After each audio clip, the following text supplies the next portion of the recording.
Hey everybody, 10-minute daily reality check in your face today. It's going to be in your face because it's always in your face, because the reason why is that every single day we are here to change your perspective, change your reality, and literally give you a new way to, well, invigorate your life. Maybe stop talking and start walking a little bit. Man, recently there was an NFL draft. I am not going to talk about this because my Jets are constantly talking but not walking. I've got Ken Bechtel from, well, he used to be from Illinois, and we're not going to talk about the Bears, well, breaking everybody's hearts by destroying their draft for the next couple of years. We're going to talk about something today, and this is really a good topic because it's called self-righteous love. And we both live in these towns that are full of self-righteous beliefs and self-righteous loves. And Ken lives in Boulder. I call it the People's Republic of Boulder. If you've ever been there, it really is. Everybody thinks they're so fucking smart, and evolved. And everybody's got a guru and a yogi ganda. And everybody's got a nutritionist. And everybody's got a holistic healer. And people go for Reiki and they go for Daiki. And they get their own brains raked every day. And I live in the same type of place.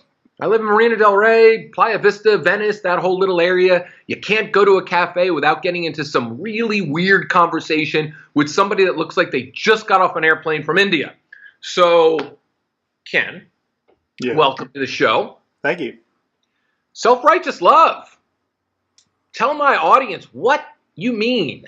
What the hell does he mean by self-righteous love? Share. Because people are listening right now thinking to themselves, self-righteous, that's like, what is that about? Is that somebody that stands on a podium and just constantly talks? How is it coming from your perspective so they can listen in? Well, David, when I think of self-righteous love, it's you mentioned that I live in Boulder, and another nickname for Boulder is 25 square miles surrounded by reality. Whew. And so there's a lot of these perspectives, right, where it's like, oh, well, the way I do everything is absolutely right, and you need to adopt my belief system. And it could be around foods, it could be around all these holistic practices, all these different things that are going on here. And it's fascinating because it's like, for me, I'm like, yeah, if that's the thing I'm into, that's great. I'm good with that, but I don't need you to be into it to make me okay. If you're into it, great. I mean, I'm happy to meet people who have like-minded beliefs and behaviors and so on. But at the same time, it's that whole preaching, right? Like, oh, it's like what I call the Agro Vegetarians, and the people are like, no, you have to do, oh my gosh, you're a horrible person because you don't believe what I believe. And to me, it's like, it's framed as if it's love, but it's really not. It's really total judgment. It's the opposite of love. And that gets a little old. It's funny. It's something that I say because I'm a New Yorker, right? Yeah. And I'm also, let's talk a little bit for all you airy fairies out there. I'm a Cancer and I'm an Aries rising. I got a lot of air in my life. And the fact of the matter is, I was getting body work yesterday. Yeah, all right, fine. I take good care of myself. And my body work and I were talking. And I said, I truly believe, that in life, our responsibility in relationships is to deliver a lesson to somebody, right? Mm. Whether they listen or not, whether they take it in or not, it's great. But there is what I call the Billions moment, which is a great TV show, right? And I believe that when you're face-to-face with somebody who's your adversary, and then you literally win that battle or whatever it might be, you need to deliver a final blow, a final verbal message. You're not getting angry, you're not getting back at them or anything else, but you're literally telling them exactly how you feel, and it's the best version of telling them to go fuck themselves, right? Yeah. Because that's your job, and that's what I call the end of a people transaction. So living in our little self-righteous areas where the vegans can't stand the fact that Trump is president and that Hillary didn't win and that people are eating animals and, man, I just love eating my burger in front of them. What I always tell people all the time is I believe in Ho'oponopono, right? That whole Hawaiian thing. Mm-hmm. I love you. I'm sorry. I love you. Please forgive me. But I add one final thing to that. Fuck you. Okay? That's the New York version, right? And I do, and I give love to people, but there are a lot of people out there that just are not good people. So why? And this is where I can't stand when people come to me. They go, love everybody, love everybody. You know what? I don't love that person. I don't need to give that person love. it's not going to enhance my life. That person needs to be told off. That person needs to hear the truth. That person needs to know that they were an asshole. That person needs to know that they were greedy. That person needs to know that they were deceiving. And that person's a parent. And that person needs to be told that their parenting skills suck, because no one else, everybody's so afraid to tell people. So they do this. They try to get you in these love everybody. And I'm just so sick of it. You can't love everybody. We can only love a certain amount of people. And the people we love are people that are our equals. And I think these self-righteous people love to spread joy and love, but it's all wrong to me. Yeah, no, I hear you. And it's funny because it's, what did you just say? That it's like the idea of spreading joy and love, but it's not really, because it's only if it's their version. Yes. That's where the self-righteous part comes in. Yes, it's phony. It's like, it's so phony. I had dinner with somebody the other night and they're like, you sound angry. I said there's something I am angry about. And you know what? Anger is good. It's an emotion. Mm-hmm. I'm getting it out. I'm getting rid of it. I like to close chapters in my life. You burn me, you screw me, you're going to find out. I'm going to tell you why you burned me and screwed me, and I'm going to let you know it. And whatever you take from that lesson, you take from that lesson. But you're dead for me. It's like we're done. We're done as humans. We're not going to have transactions between us anymore, and there's no longer any need for us to even converse. But I'm not going to sit there and be phony, and that's what I kind of feel with a lot of these people. They're so phony. It's like, spread the joy and spread the love and do that this way. But in reality, they're kind of pissed off and angry because they can't let that other emotion come out. Mm. Yeah, no, absolutely. And you're right. I mean, you gotta release both sides, right? Or else you're going to be out of balance and you're going to be all tied up inside with all the stuff that isn't okay to release because it's not loving. But I agree with you, man, because part of loving is being real, right? And if I'm pissed, I'm pissed. I don't need to sugarcoat it or hide it or mask it. It's just like, this is where I'm at. Let's be honest. How do you release it?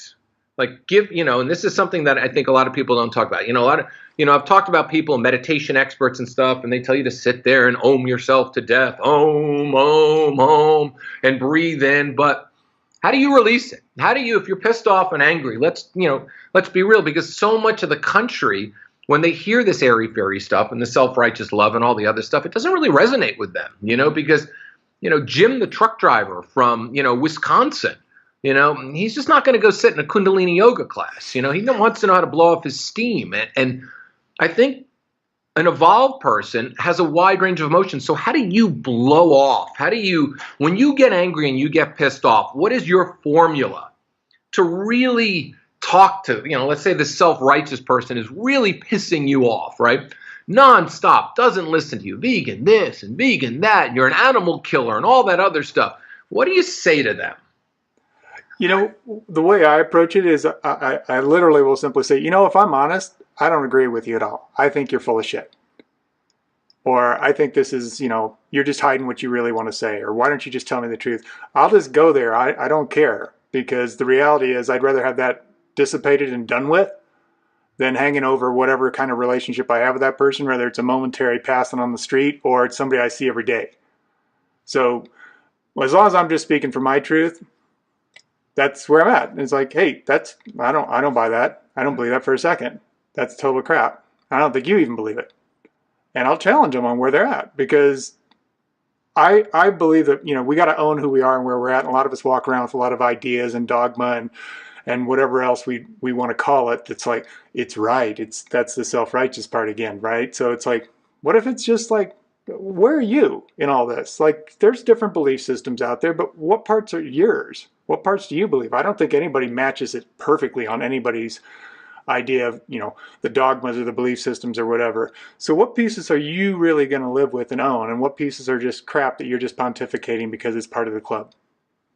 Ooh, I like that. It's so true. There are so many people out there that I call them the young guru, right? And I'm not making fun of the millennials. I'm not going to make fun of the man bun, or any of that other stuff, right? Yep. But, when a 24-year-old person comes to me and they tell me they're a life coach, I look at them and I'll be like, Great. Tell me what you believe in. And, you sit there and you hear them. They're quoting Tony Robbins, and then they're throwing a little Abraham Hicks in there. And then they're throwing, a little bit of this and a little bit of that. I call it the salt and the pepper of personal development. And then they sit there and they pontificate on a fucking platform and tell you how you're wrong about this and that. And then you look at them and go, listen, you're 24. I love the fact that you believe in this stuff, but none of these things are your own beliefs right now. They're just other people's beliefs that you're processing inside your mind. You haven't lived the life yet.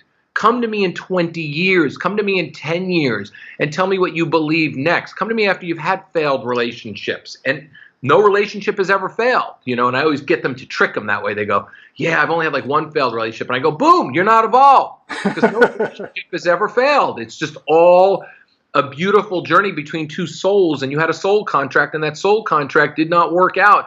So it's interesting because I find people that are younger are the ones that get on that self-righteous platform, and especially living where we live, when you're sitting at a vegan cafe, which I do from time to time, because once in a while I like to clean my brain and my mind from all the meat that I eat, you vegans, those animals that I chew down and everything else. But I listen to somebody and they're a yoga instructor and they're making $40 an hour. Okay. Not a knock on being a yoga instructor, but they can barely rub two nickels together at the end of the month. And then they tell me how evil money is, and then I look and I go, no, money's not evil. Money's like my best friend in the whole wide world. It's like, I'm going to get into my really nice car, go to my nice place, go buy some nice things. And the fact of the matter is I'm going to go make more of it tomorrow because money is my best friend. We love each other.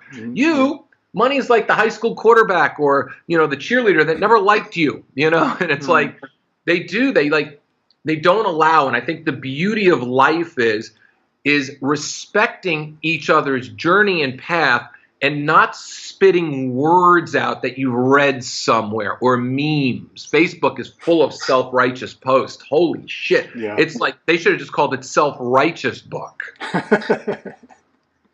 No, absolutely. And, you just reminded me, I years ago used to run a bike shop, and I interviewed this kid that came in to be an assistant manager. He's like 25. And on his resume, it says, I've read over 300 self-help books. And he names all these big authors. And I'm like, great. What did you learn from them? And he goes, what do you mean? Huh. I'm like, well, you got to have something you took. You read 300 books. What's something you live by now? And he was just stumped. And I said, do you a favor, go home, figure that out. Then you can come back and interview for the job. And he was just like, what do you mean? I read all these books. I have this credibility. And I'm like, that doesn't mean anything if you're not living it. What have you taken away? What have you embraced? What are you using as your life path? And it was just funny because I was like, what's the point of this? And that was like the focus. And I'm sure he dazzled lots of people with, he's done all this work. And it's like, I need to hire him. I'm like, no, that doesn't mean anything unless you're living it. We're going to end on this note, okay? And you're going to tell people where they can get you. And it's so true. In life, it's great to read 300 self-help books. It really is. And I bless all of you. If that's the way that you learn information, to me, I learn information by Celestine prophecy. I literally go out there every single day and I'm all about energy and I'm all about connecting. And I certainly believe that everybody we're supposed to meet, and I take my love life the same way. To me, it's the world is a gift, and I'm just unwrapping the magical gifts that come and present themselves to me every single day. But you said it perfectly here. Read your 300 books, but as Jerry Jones said, you got to walk the walk and you got to talk the talk. Barry Switzer said it. Every successful person, every successful coach, every successful football player, every successful actor, every successful business person will walk the walk and talk the talk. Self-righteous people, you're talking the fucking talk, but you're not walking the walk half the time. Own your beliefs. Be okay with it. Ken, where can they reach you? Really simple, KenBechtel.com. That's KenBechtel.com. Awesome. And as always, you know where to reach me. Spread the love, spread the share. Spread the share, man. Pretend this is a bagel and you're smearing the podcast all over it. And then you're giving it to other people because that's your job. Otherwise, how am I going to continue to give you all this amazing free stuff? And we got some amazing things coming up on the show for the rest of the week. This is self-help, radical self-help that doesn't suck. See you tomorrow.